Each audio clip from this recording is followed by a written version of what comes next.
Please help me welcome back to the stage, Robin Getman.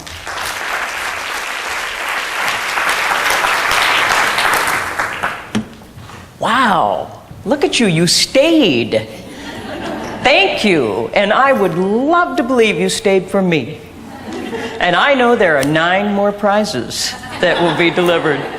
So I want to take all of this wonderful stuff that you've heard today, this beautiful quilt, this patchwork, if you will, and sort of string it together with what you just heard in the introduction. Laugh from your toes, lead from your soul, serve from your heart. And I'm a storyteller by nature, so I'm going to tell you a 10-minute story that brings all of those together. And I use it in my customer service work, I use it in my laughter work, I use it in leading from your soul. And I often will ask people, out of 3 jobs, which one would you want most? Would you like to be a bookstore cashier? Would you like to be an express lane cashier or a garbage collector? What do you think their number 1 choice is? We only get 10 minutes, so it's really good just to yell that stuff out, even if you're not convicted. What do you think? Bookstore, express lane, or garbage? Bookstore. Bookstore, that's the number 1. What do you think is the number 3? And I felt surprised by this answer. Do you think it's garbage or express lane? Express. Number 3 is express lane. The least desirable job is express lane cashier. The most desirable job is bookstore cashier. So we're going to start this story at the back of the room, because it's really where the story begins. And I'll tell you the story of the bookstore cashier, the most desirable job. So I went to my favorite bookstore, the big warehouse kind, right?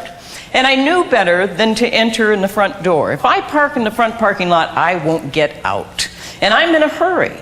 So I walk into the back door. I'm just going to sneak in, get my book, and go. And there's a single cashier standing at the back door. And she has what I like to call the body language. She sees me enter the door. She does this.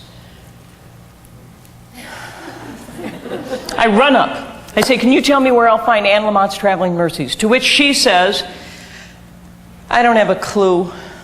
You have to go to the customer service desk. They'll take you right to it." Now, fortunately, I've been to the store. I know where the customer service desk is, and I'm in a hurry. So I begin my trek towards the customer service desk. Now, I came in the back door. Where do you think the customer service desk is located?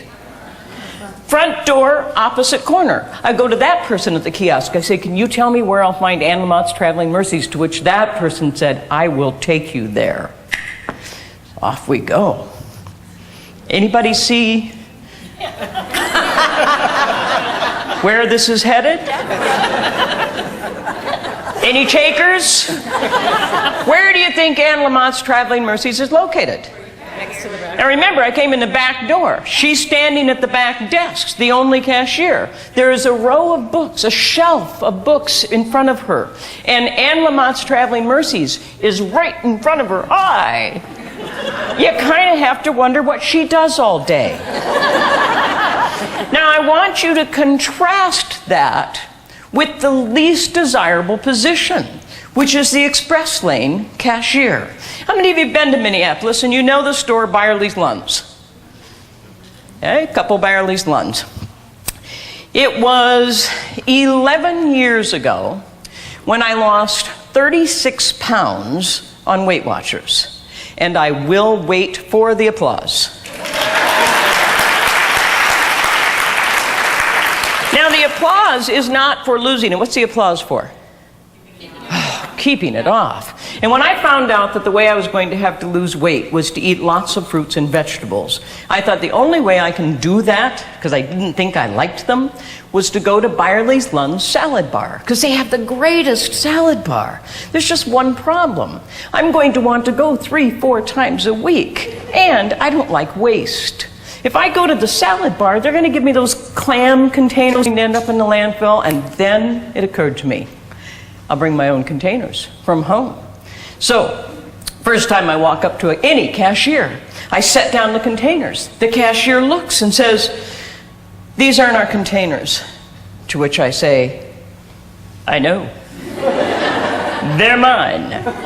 I bring them from home." To which they say, "Well, this is going to weigh more. It's going to cost you more." I say, I don't mind. I am saving the planet. Now, on this particular day, I go to a different register. I step up to Susie's register, the express lane cashier. Susie looks down and says, these aren't our containers. And I said, I know. She said, they're yours. You brought these from home. That's brilliant. I said, yes. Yes, it is. And now I have a new dilemma, right? Because I want to impress Susie. And this isn't going to be easy. I'm a technophobic baby boomer. And I have learned to be a technophobic baby boomer because in and out of every retail establishment where I've been empowered to self-swipe my credit card, I invariably do it wrong. And I know I do it wrong because the person who is behind the register, who is usually 12, gives me that look, like, go ahead, make my day. And I do it wrong, and so then they seize the card as if it was a loaded weapon. They take it and turn it so everyone in the store can see I had the magnetic stripe going the wrong direction. And now, because I can no longer be trusted with my own card, they swipe it for me. And even though it's a major inconvenience, they lean over the counter and they push the buttons. It's humiliating. I don't want to be humiliated like that, so I want to impress Susie. I decide I'll study for the big exam.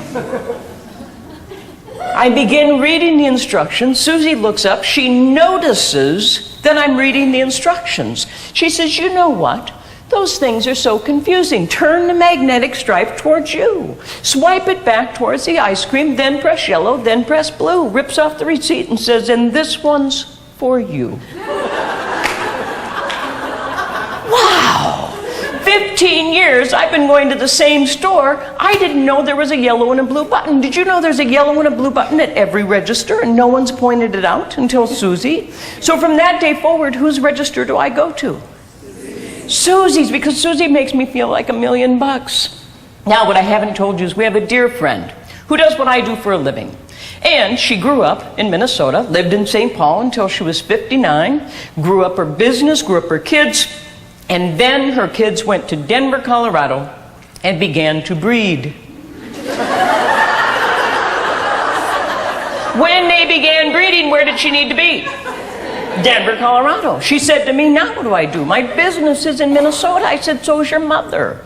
You're going to come back here, come back, have a week. Stay in our home. That'll save you hotel. Use our car. That'll save you the rental car. She said, if I'm going to stay in your home and I'm going to use your car and groceries, then I'm contributing to groceries. We said, well, here are the containers. Sent her off to Byerly's. Now, whose line does she get into?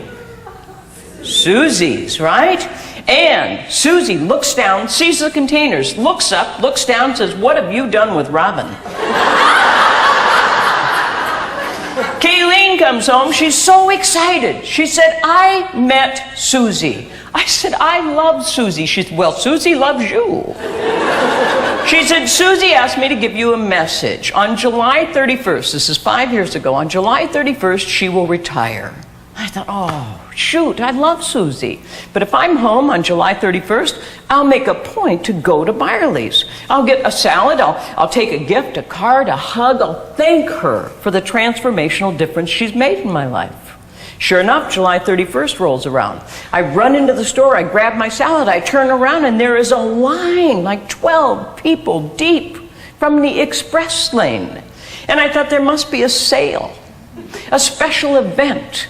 But that can't be true, because the gentleman who's at the register next to hers, you know how they do that side-by-side thing? He's standing there with his chin resting on the readout. He has a handwritten sign above his register that says, Susie's non-regulars. Think about that. On your last day of work, and you heard Joe Schmidt ask this question, who do people show up for? On your last day of work, will people go out of their way to stand in line when they're in a hurry to give you a gift, a card, a hug, for the transformational difference you've made in their lives? I would love to come make that transformational difference in your workplace, to talk about laughing from your feet, laughing from your toes, leading from your soul, serving from your heart. Thank you for your time and attention.